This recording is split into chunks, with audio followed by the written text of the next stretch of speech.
Exhortation du vendredi, la préservation et le développement de la raison en islam. Bismillah ar-Rahman ar-Rahim, alhamdulillah, wa salatu wa salam ala rasulillah, wa ala alihi wa sahbihi ajma'in, rabbi shrah li sadri wa sir li amri wa hlul 'uqdatan min lisani yafqahu qawli. Assalamu alaikum wa rahmatullahi wa barakatuh.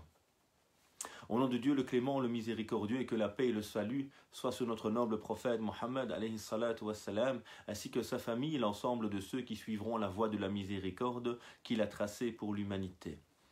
Mes frères et sœurs, que le salut de Dieu, que la paix soit sur vous.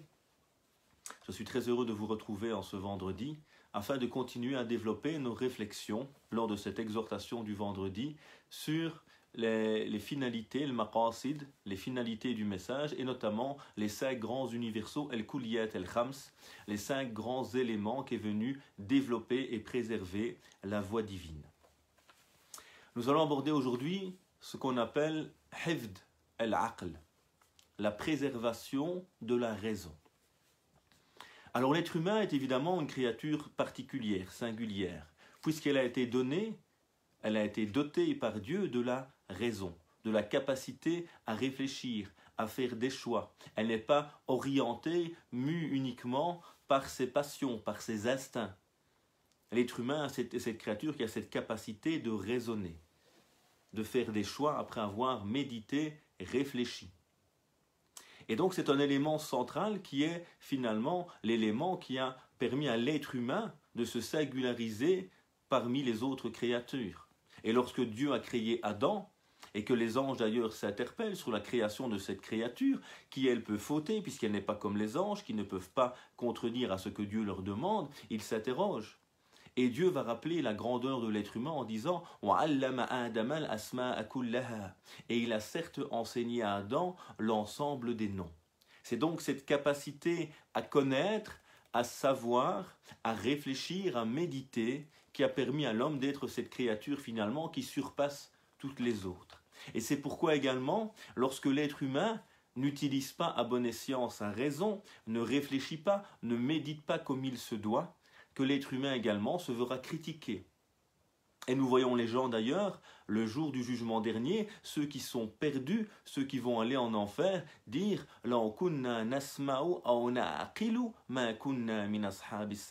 Si seulement nous avions écouté et raisonné, nous n'aurions pas fait partie des gens de la fournaise. » Et donc il y a vraiment cette importance.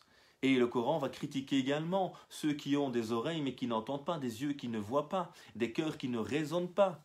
Oulaïka kal an'am, ils sont comme les bestiaux, bal hum adal, ils sont encore plus égarés que eux. Oulaïka humul ghafilun, ce sont certes les gens qui sont insouciants. Et donc il y a toute cette grande valeur qui est donnée à la raison dans le message de l'islam, qui vient pour un peuple doué d'intelligence, pour un peuple qui raisonne, li qawmin ya'qilun, pour un peuple qui raisonne. Li ulil albab, pour des gens doués d'intelligence, qui cherchent la profondeur des choses. Yatafakkarun, pour des gens qui vont méditer. Et donc c'est un message qui s'adresse à des gens doués d'intelligence, qui vient prôner le développement intellectuel de l'être humain, qui vient préserver l'être humain justement de tout ce qui peut nuire à sa raison. Voilà donc en quelques mots la thématique que nous allons essayer modestement d'aborder en ce vendredi. Premier élément, comme on a dit, ou premier volet, c'est comment l'islam va développer la raison humaine.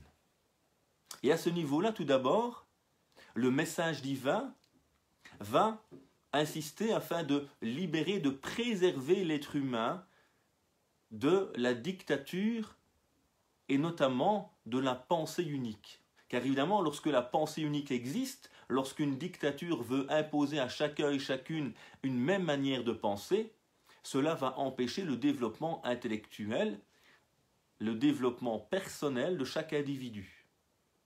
Et donc, afin que chacun puisse développer ses propres capacités, s'émanciper, l'islam va lutter contre la tyrannie, contre la dictature, qu'elle soit matérielle, militaire ou intellectuelle. Et rappelez-vous ce que disait Pharaon, il disait « Ma urikum illa ma ara » « Je ne vois pour vous que ce que je vois moi-même ». Et donc il avait toujours cette volonté d'imposer aux gens sa propre opinion. Et donc le message va rappeler aux hommes, soyez libres. Et lorsque ce compagnon est face aux Perses et qu'on lui pose la question à l'époque, pourquoi êtes-vous venus? Il dira, nous sommes venus pour sortir les gens de l'adoration des êtres humains vers l'adoration du Créateur des êtres humains. Il est venu libérer, ce message, les êtres humains de toute dictature, de toute oppression, afin de permettre à chacun d'entre nous, justement, de pouvoir développer son propre potentiel, de réfléchir par lui-même.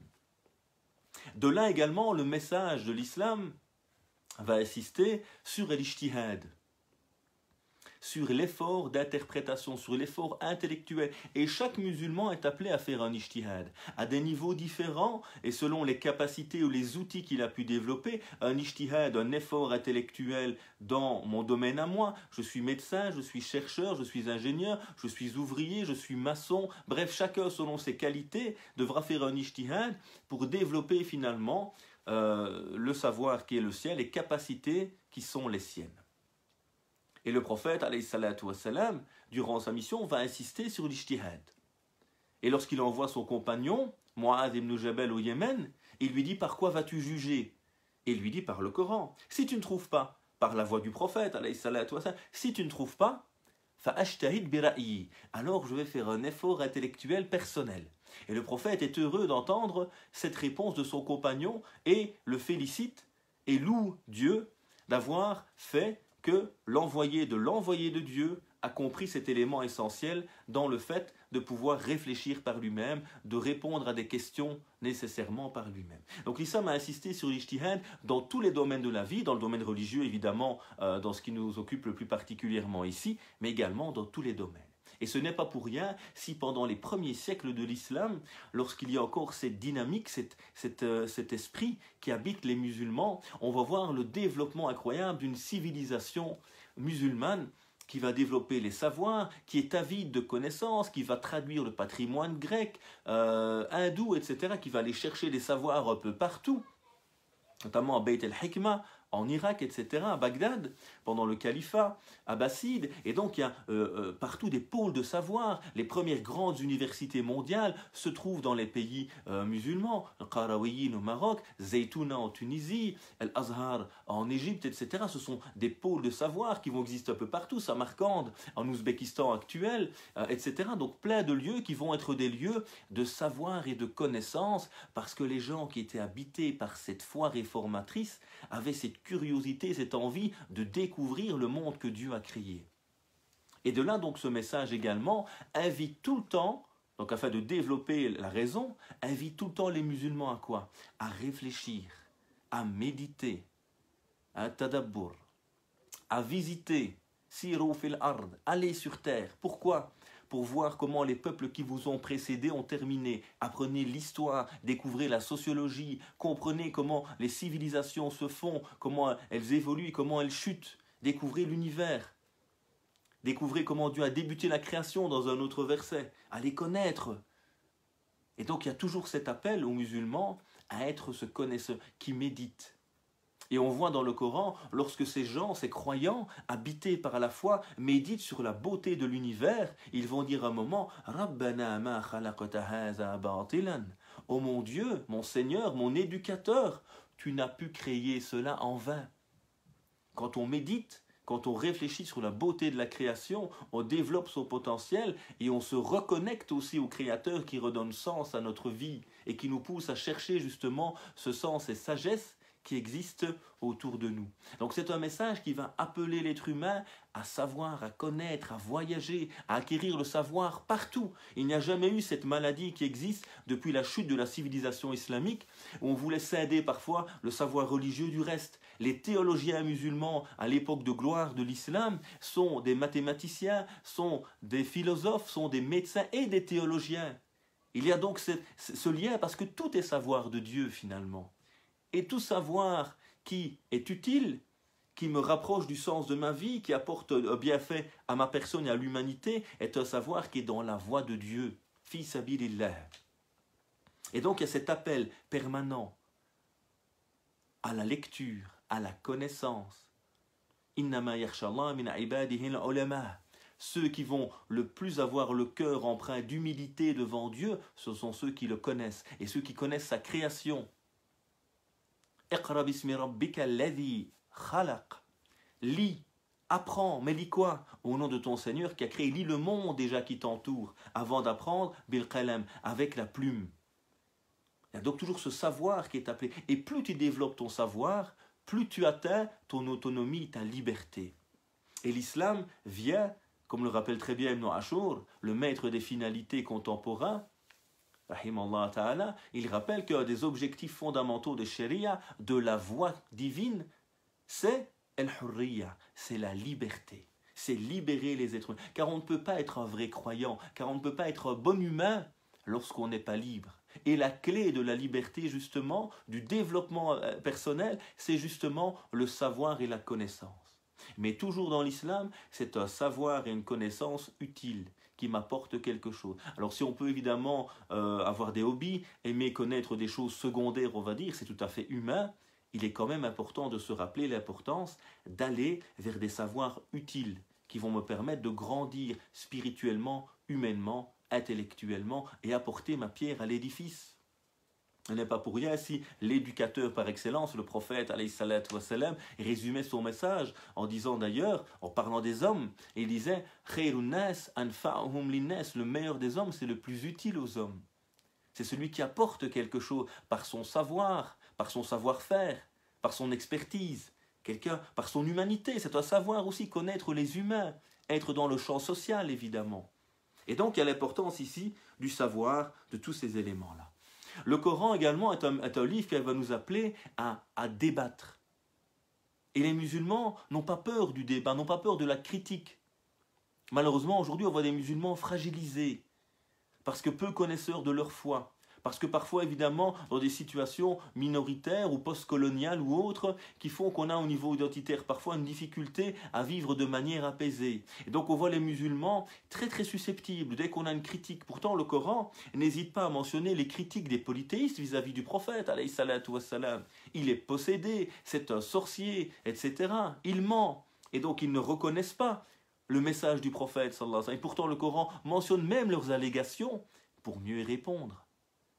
Et donc à un moment, le musulman n'a pas peur de la critique, même vis-à-vis de sa foi, même vis-à-vis de Dieu. Et ça doit le pousser à quoi? À réfléchir, à méditer, à apporter des réponses. Donc c'est en fait pour lui un moteur intellectuel très intéressant. Parce que quand il n'y a pas de critique, quand nous sommes dans une communauté très très homogène, où il n'y a pas justement de débat intellectuel, c'est la décadence qui nous guette. Et donc il y a ce besoin intérieurement, au sein de la communauté, au sein de l'humanité, d'avoir des débats qui nous poussent. Et le Coran même nous rappelle ce que disait le prophète, alayhi salatu wassalam, wa inna aw iyyakum la ala hudan aw fi dalalin mubin. Et il se peut que nous, donc le prophète et sa communauté, ou vous, mes détracteurs, soyons bien guidés ou dans un égarement absolu. Regardez comment le Coran vient mettre en avant ce principe de tout débat. Je ne peux pas débattre avec les autres si je pars du postulat que j'ai toujours raison et que vous avez tort. Et donc, vous voyez comment le Coran est un livre qui appelle justement au développement du débat. Le Coran également est un livre qui va nous appeler à développer une méthodologie. Le savoir, ce n'est pas le hifd, ce n'est pas mémoriser des informations, ce qui malheureusement a beaucoup nui d'ailleurs à certains musulmans. On pense que le savoir, c'est quelqu'un qui est capable de vous réciter des bouquins par cœur. Ça, c'est de l'information. Alors, machallah, il a une très bonne mémoire, mais en réalité, le vrai savoir n'est pas de tout mémoriser, mais c'est une lumière qui atteint le cœur et qui permet justement de développer un savoir utile à l'humanité. Et donc, le Coran nous appelle « Qul hatu burhanakum in kuntum sadiqin » dit apportez vos arguments si vous êtes véridiques. Viens, on va débattre, mais pas affirmer que j'ai la vérité, parce que je suis de telle ou telle communauté, ou que j'ai tel ou tel nom. Non, c'est ton argumentation qui va faire finalement que tu as raison ou tort. Lorsque quelqu'un vient vous apporter quelque chose, vérifiez l'information. Soyez critique par rapport à l'information. Donc il y a toute une méthodologie coranique également de l'accession au savoir, du débat, d'une critique, des informations, Hein, on voit aujourd'hui comment on est perturbé à travers les réseaux sociaux notamment, les théories du complot, toute une série de choses qui font que finalement beaucoup de musulmans ou d'êtres humains vivent mal parfois leur spiritualité ou leur humanité. Sois quelqu'un de critique comme te l'apprend le Coran. Prends les informations avec des pincettes. Et rappelle-toi, demandez aux gens du rappel, du savoir si vous ne savez pas, va vers des références. J'ai beaucoup de gens qui vivent mal leur spiritualité. Pourquoi? Parce que intellectuellement, malheureusement, ils ne sont pas préparés. Ils reçoivent des informations sur les réseaux sociaux, ils écoutent leur voisin qui n'est pas du tout un théologien, leur voisine, leurs collègues de travail qui n'ont aucune formation, et ils prennent ce qu'ils disent pour des vérités. Avec tout le respect qu'on a pour chacun, évidemment. Mais va vers des gens spécialisés. Lorsqu'il y a une question médicale, va chez un médecin. Lorsqu'il y a une question d'architecture, va chez l'architecte. Lorsqu'il y a une question de théologie, va chez le théologien. Et n'oublie jamais ton bon sens, ta réflexion. D'être cette personne qui par lui-même va réfléchir. Donc voilà quelques-uns des éléments qui ont permis de promouvoir justement cette liberté intellectuelle au cœur de la communauté musulmane, d'après le message universel de l'islam. De l'autre côté, qu'est-ce que le message de l'islam va rejeter justement pour préserver la raison humaine? C'est notamment tout d'abord de rejeter l'alcool, les drogues, tout ce qui peut nuire au bon usage de la raison humaine. Et donc on va rejeter totalement cela en islam. Pourquoi? Parce que ça nuit à cet outil fondamental que Dieu m'a accordé. Alors ensuite, il y a le rejet du mimétisme. Le Coran va fortement critiquer les polythéistes du moment de la révélation, surtout pour une chose, parce qu'ils refusaient de réfléchir.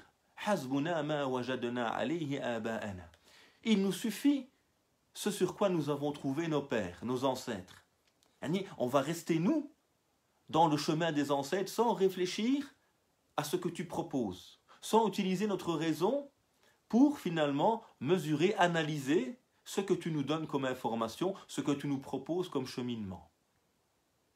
Et ça ne touche pas que les polythéistes de l'époque, ça touche les humains à chaque époque, en chaque situation. On voit des humains aujourd'hui, des musulmans, qui répètent aveuglément ce que les anciens savants ont dit, avec tout le respect qu'on a pour ces anciens savants, mais ils ne vivent pas notre époque, ils n'ont pas connu nos réalités. Et donc il est central aujourd'hui de pouvoir réfléchir aujourd'hui à la lumière, avec les lunettes de notre réalité. Et donc bien sûr on peut s'inspirer du patrimoine, c'est un apport intellectuel, une richesse incroyable, mais pas rester figé. Comme le disait très bien l'imam al-Qarafi, le fait d'être figé sur les paroles des savants, c'est-à-dire se limiter à rapporter leurs paroles comme si elles étaient des vérités, alors qu'elles ne sont que des interprétations liées à leur époque, est un détournement des objectifs même de ces savants et un égarement dans la religion. Parce qu'on est en train de figer l'islam à travers ce qu'ont dit les anciens finalement, sans se rappeler que ce qui nous intéresse, c'est plutôt comment ils ont réfléchi pour nous inspirer de leur méthodologie intellectuelle, plutôt que de ramener ici aujourd'hui leurs réponses, qui étaient sans doute très souvent circonstanciées, au-delà de ce qui est évidemment universel et qui peut toujours être utilisé aujourd'hui évidemment. Alors l'islam également va rejeter toute manipulation, tout ce qui peut nuire à l'intelligence humaine, notamment la sorcellerie, les superstitions, toute une série de choses qui font que l'être humain devient irrationnel.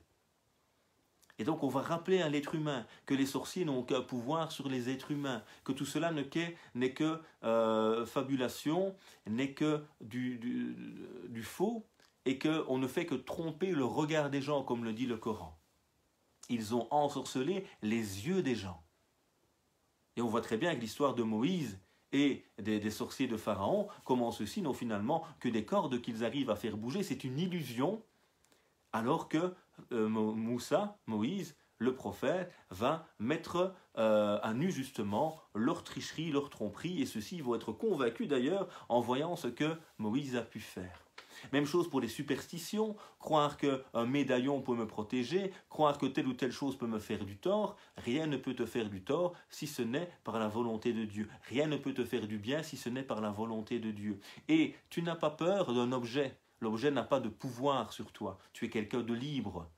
Et donc c'est vraiment important de bien comprendre, je pense, ce genre de choses qui libère justement la raison humaine et qui permet à l'humain de se développer, au contraire de ses superstitions ou de toute une série d'autres éléments qui empêchent le bon développement de la raison humaine. Et aujourd'hui, à notre époque, ce qui nuit également à la raison humaine, c'est l'absence de réflexion, de méditation, c'est parfois les réseaux sociaux, c'est le fait de jouer beaucoup sur l'émotion, les discours populistes qui existent chez certains partis politiques, mais aussi chez certains prédicateurs musulmans, notamment sur le net, qui jouent sur les émotions, qui jouent sur les peurs pour faire le buzz, pour manipuler les gens, qui vous disent tout le monde a dit c'est comme ça en islam, si tu ne fais pas ça tu n'es pas un bon musulman, parce qu'en fait ce sont des fanatiques qui veulent vous imposer leur propre vue, comme Pharaon.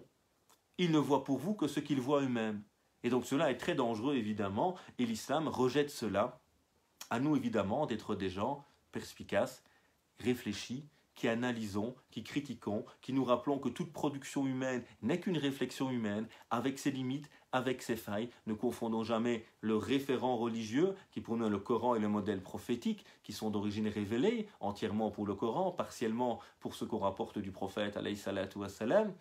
Au contraire, des interprétations humaines évidemment, qui sont respectables, mais qui ne sont jamais à sacraliser et à universaliser en toute situation.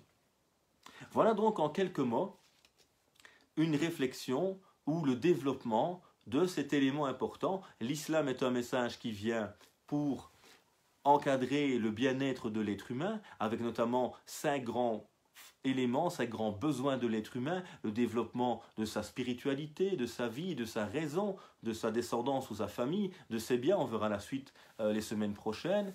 Et donc, pour développer la raison, qui est centrale, parce qu'elle est le sens même de la responsabilité devant Dieu. Les théologiens disent « Manatut taklif el-aql ». La cause même de la responsabilité devant Dieu, c'est finalement quoi? C'est la raison. Et donc il y a toute une série d'éléments que l'islam va encourager afin de développer, libérer la raison humaine, nous permettre de méditer, de nous autonomiser, et de l'autre côté, l'islam va rejeter tout ce qui peut nuire à notre raison humaine. Alors je réponds rapidement à vos questions. Puisse Dieu avant cela nous accorder un savoir utile, libérer notre conscience, libérer notre raison, ouvrir nos cœurs, nous rapprocher de lui, purifier nos cœurs et guider nos familles, nos proches, faire miséricorde à ceux qui nous ont quittés. Walhamdulillahi Rabbil Alamin.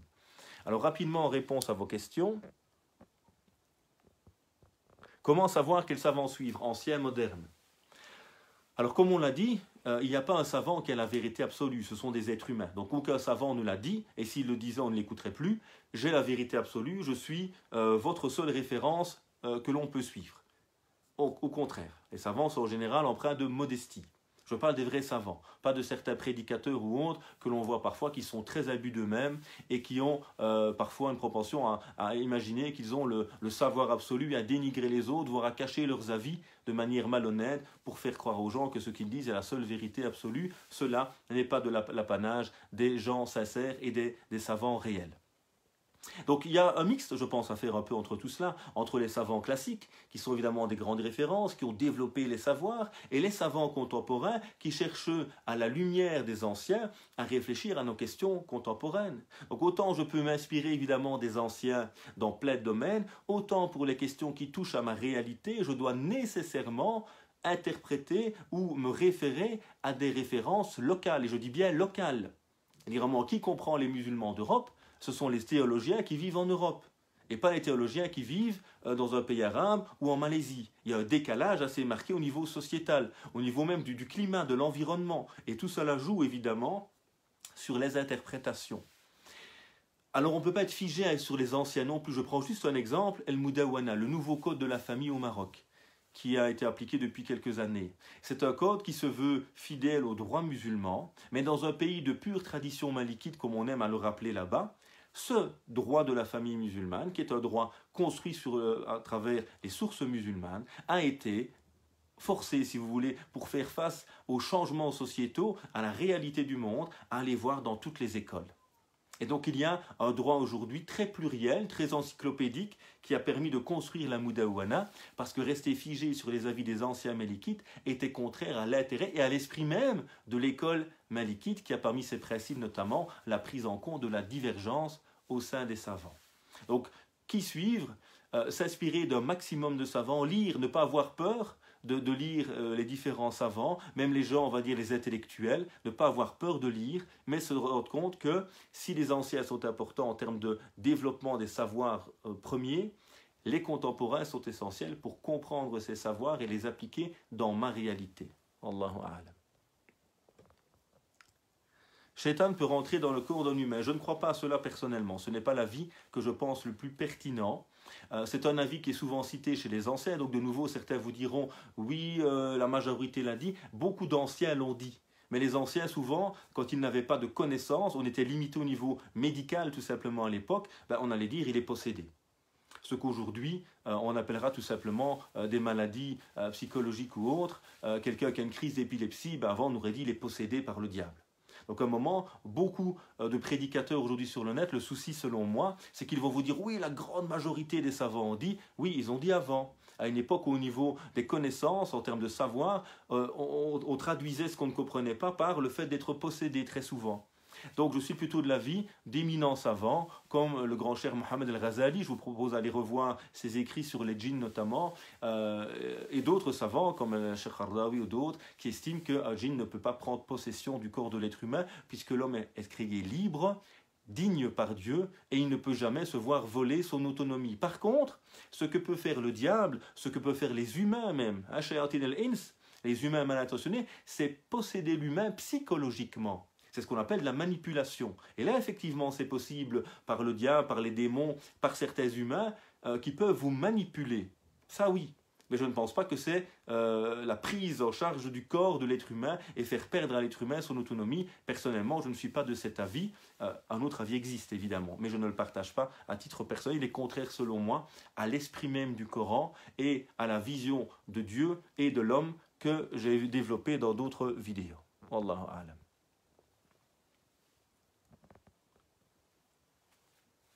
Est-ce que les partages profits dans les banques islamiques sont des riba? Je ne vois pas ce que vous voulez dire par partage profit.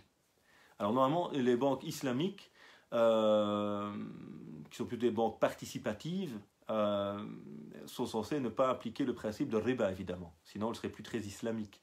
Donc normalement, tout cela est développé par des spécialistes. Je ne suis pas spécialiste de l'économie islamique personnellement, afin de préserver le statut légal, légitime de ces types de contrats. Après, dans l'absolu, personnellement, je suis assez critique de ce qu'on appelle la finance islamique. Moi, j'appellerais une science, une économie, donc je suis critique de l'économie dite islamique, j'appellerais une économie sociale, au service du plus faible et qui ne cherche pas spécialement les profits. Aujourd'hui, j'ai l'impression qu'on est plutôt dans un système assez finalement proche du système bancaire classique. On essaie de contourner, d'éviter certains types de contrats pour ne pas les appeler riba, mais nous sommes également finalement dans une vision assez libérale de la chose et pas très proche personnellement de l'esprit du message qui est plutôt un esprit de fraternité, de solidarité, et moi j'appellerais plutôt les musulmans à s'organiser, à réfléchir à des systèmes de caisses participatives où on peut aider les autres, etc. et trouver une solution à tout un chacun. Intérêt dans un compte d'épargne appelé partage de profit.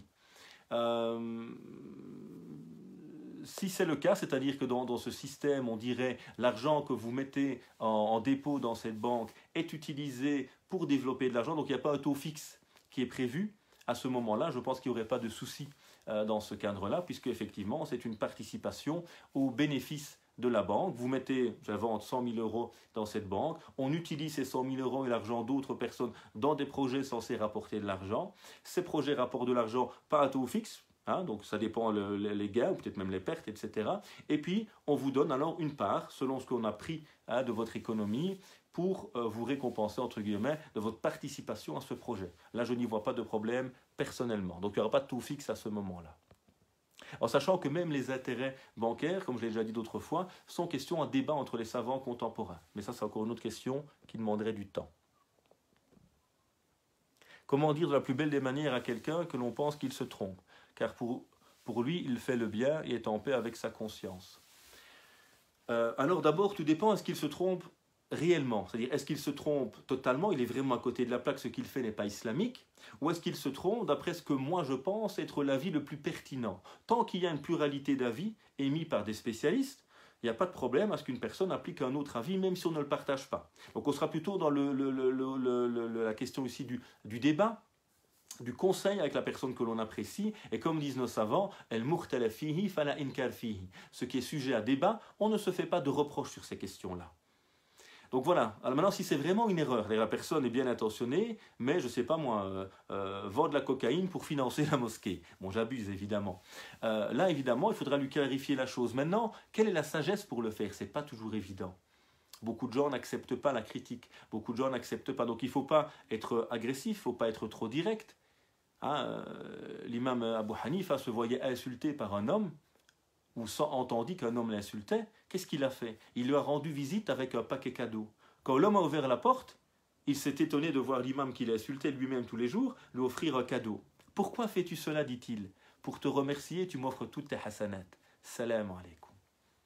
Et donc, il a changé la perception de cet homme, son comportement à travers un bel exemple. Parce qu'il y a toujours le vrai, le bien et le beau.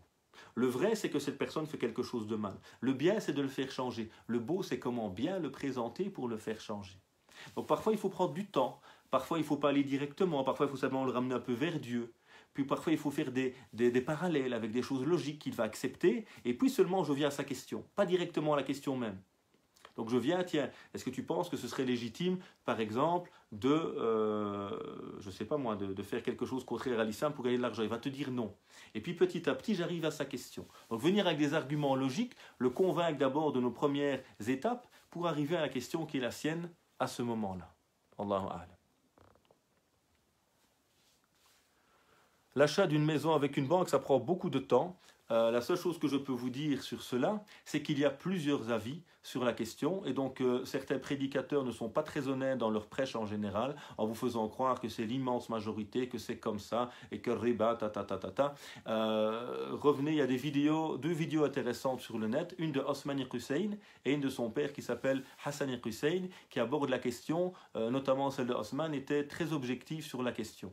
Donc sachez qu'il y a plusieurs avis sur cette question-là, que des grands conseils, comme le Conseil européen de la fatwa, l'ont permis en tant qu'exception. Le Conseil des savants d'Égypte, Dar al-Fatwa en tout cas en Égypte, l'a permis. Le Conseil de la fatwa au Koweït l'a permis, en Inde également on l'a permis, c'est l'avis de beaucoup d'autorités également, d'autres ne permettent pas, ok, tout est respectable, ce sont différents avis, en sachant que certains vont même plus loin, en disant que même le système bancaire n'est pas comparable à riba à la base, mais bon, ça demande plus de temps pour développer cela, je ne l'ai pas maintenant. Revenez vers ces vidéos, donc Osman Hussein notamment sur la question, je trouve qu'elle est, en français, c'est celle qui est la plus objective sur la question. Alors, beaucoup de questions qui demanderaient du temps, malheureusement je n'en ai pas beaucoup puisqu'il y a le Jumu'ah bientôt. Quelle est votre opinion concernant l'étourdissement de l'animal avant son abattage? Alors sur cette question, je trouve malheureusement déplorable le discours de beaucoup d'activistes musulmans et de certains prédicateurs musulmans qui font croire aux musulmans qu'il est totalement interdit d'utiliser l'étourdissement avant son abattage. On parle bien d'un étourdissement réversible. Pas de mettre à mort l'animal, etc., avant l'abattage. On parle d'un étourdissement par un choc électrique qui ne tue pas l'animal, etc., mais qui l'étourdit pour mieux le sacrifier. Cela est permis depuis plus de 20 ans par le Conseil international du droit musulman de Jeddah qui rassemble des sommités du monde musulman pour réfléchir à nos questions. Le Conseil européen de la fatwa et beaucoup d'autres savants en Égypte également, notamment dans le fatwa en Égypte, le permettent en rappelant toujours que ce n'est pas l'idéal et qu'idéalement il faut que l'animal soit sacrifié de manière la plus naturelle possible dans un environnement sain, ce qui entre nous n'est jamais le cas d'un abattoir. D'accord ? Donc, je trouve que beaucoup prennent les musulmans en otage, leur font croire qu'il n'y a pas d'autre avis, que le halal est en danger, même comme je l'ai déjà entendu parfois chez certains, etc. On devrait être objectif et honnête quand on aborde une question en disant aux gens, voilà l'avis de base, voici d'autres avis qui existent. Voici l'idéal, sans doute selon nous, c'est le bien-être de l'animal. C'est un sacrifice qui se fait dans un cadre le plus naturel possible, etc. Pas devant d'autres animaux. Et nous ne sommes pas spécialement des partisans, évidemment, de l'électronarcose, que du contraire. Mais voilà, si on n'a pas le choix, que la loi l'impose, etc. Même s'il faut également essayer de défendre nos droits légitimes à pouvoir pratiquer nos cultes, évidemment, comme on l'entend, il s'est permis par de nombreux savants. Donc à un moment, on se doit simplement, c'est ce que j'essaie toujours de faire modestement, de clarifier aux gens les avis qui existent. Et puis chacun fait son choix. Et l'idéal, évidemment, c'est rester le plus proche possible du bien-être animal et de la manière traditionnelle qui a été développée pour le sacrifice de l'animal. Voilà, puis Dieu nous accordait un savoir utile, développer notre raison, purifier nos cœurs et nous rapprocher de lui. Un très bon jour à chacun et chacune d'entre vous. Que Dieu vous bénisse. Wassalamu alaikum wa rahmatullahi wa barakatuh.